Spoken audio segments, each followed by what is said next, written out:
Hey everybody, it's Rob from Flailthroughs. This is Gundam Battle Operation 2, and this is a guest video from Duchess Snow, who is in the Gundam Pixie. Looking forward to seeing this, because Duchess said she tends to go for videos that have interesting moments, and last couple ones definitely did, so we're going to take a look and see. The Gundam Pixie is still hanging in there. It is, of course, a stealth raid with emphasis on melee, and can do a lot of good damage if you can get in. It's just it can be very fragile, and it's harder to get in than it used to be now that there are more anti-stealth mobile suits in its cost ranges and things like the Isaac that can mark you and make you easier to find. But we're going to see how this goes. And Duchess is in color scheme very similar, I think, to Maelstrom's usual colors. Probably not an accident, but yeah, okay. Now this is, she's about to get in on this Zuda F, which did spot her, but unfortunately for it, messed up its tackle.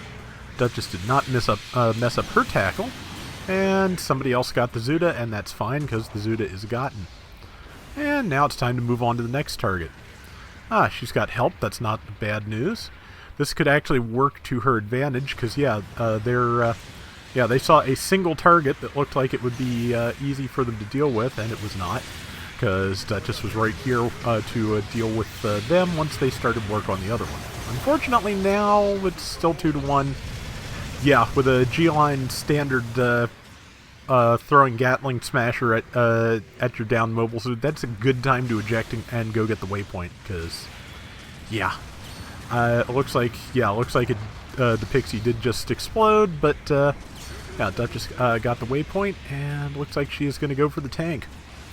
Which, man, I haven't done a lot of tank combat lately. I wound up having do it in a round with Salty and Heavy and McLeod and some people tonight, because, well, we wound up pinned in that corner in the deserted city base, and there's some Gundam Battle Operation 1 memories as well. But, let's see, getting some good tank damage in here. About 20 damage around, but getting a lot of good damage to feet. It stunned that person. Let's see, getting hit with some grenades now. And just amazed that Gelgood ground type there just totally ignored her. That it would have been the work of a couple of seconds of Beam Naginata to take out her tank. Somebody else did it, but not before she managed to destroy the legs on the Gelgood ground, so it will probably not ignore a tank again. But yeah, good use of the Type 61 there, I believe it is. So yeah, time to jump back into things and see what happens next. Is it the Type 61? I think it is. Most tanks in GBO2 are either Type 61s or Magella attacks. It varies from map to map generally.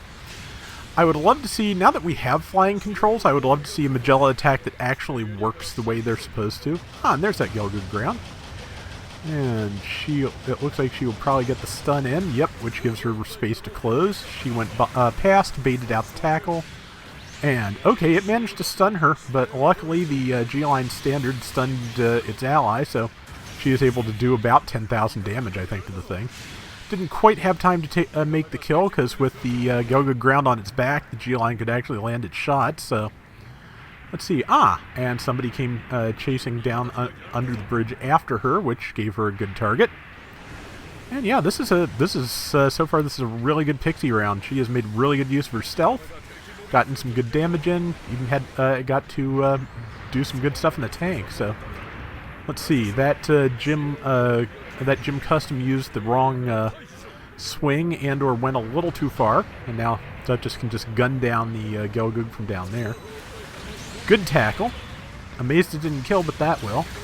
Let's see, got tackled by the Jim command, but if allies are here, which means yep. Let's see, knocked her down, but.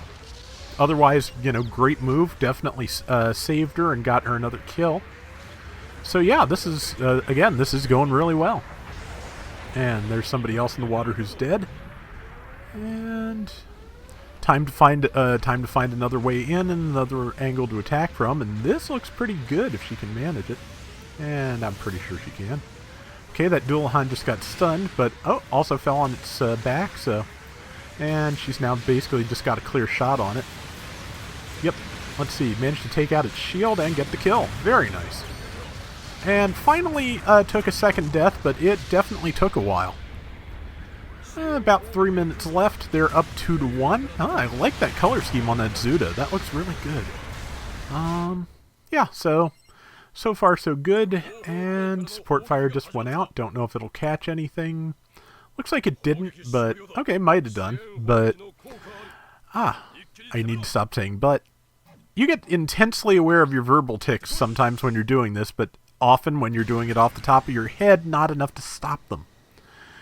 Let's see, she is headed back in, 2 minutes 20 left. She's coming from a good angle, because that should be good opportunities here with the enemies facing the other direction. Bit of a quandary here. It's got to be the Zuda first, just because she could do more damage to the Gelgoog, yes, but with the Zuda there to hit her instead, that would have been a disaster if she just tried to push past and kill the Gelgoog. As it is, she killed the Gelgoog anyway and got good damage on both. So now, yeah, this is working out. There is, I think that's the Gym Custom once again, which did succeed with its counter tackle. There's the Zuda, and heavy stagger there, but I don't think the Zuda is close enough. Oh, Dullahan is though. That's a thing. Yep, this may be another death because, well, there's just a lot of stuff around here to contend with. Dullahan did go for more melee, so good luck at the Pixie counter there. And good shot. Got the kill. I was expecting the iframes to kick in before she did. Very nice. Yeah, so this is, again, really good round. And let's see. Yep, just doing some damage there. Good to be fighting from a distance with this level of health, and of course she can just stop firing and more or less fade away. See, there's that G-line standard, which, okay, this is, well, she managed to dive in and do tremendous damage to that Gelgoog, stop the Zuda from killing her, got the Gelgoog before the other enemies killed her. Yeah, that was really sharp. Okay, and very little time left. I'm going to say about 30 seconds. Yeah, 30 seconds. 12.5 to 7,500. They're in no danger of losing. But let's see. It all comes down to what you can do in that last little bit of time. So we're going to see. Looks like there's somebody right by her, so she should have an opportunity probably. Of course, they may get run down by the entire team with the time that's left, so it's hard to say. It's the Dullahan again, which missed the swing. It went down the bottom, so did she, and they're not going to have time for a kill, but she's going to be able to do a lot of good damage. Yeah, so good finish to a really good round, and be interested to see the final scores. But yeah, this was some really good Pixie play. Got a good opportunity to do some tank stuff, which doesn't come very often anymore. Top damage with 102,000, 7 kills and 3 deaths. Really good. So that is going to do it for today's Gundam Battle Operation 2. Thank you for the round, Duchess. And until next time, everybody take care and have fun. Later! But yeah, I think I've mentioned before, the Gym Night Seeker Vosky has the same beam daggers as a sub-weapon, but it uses the Prototype Gundam's downswing, which is a much different downswing without it doesn't have the lunging action, so it's an interesting variation on these, but it's nice to have another new melee raid kicking around in approximately the same price ranges. Just, you know, nice for more variety in that. Now we just need more shooting stealth raids.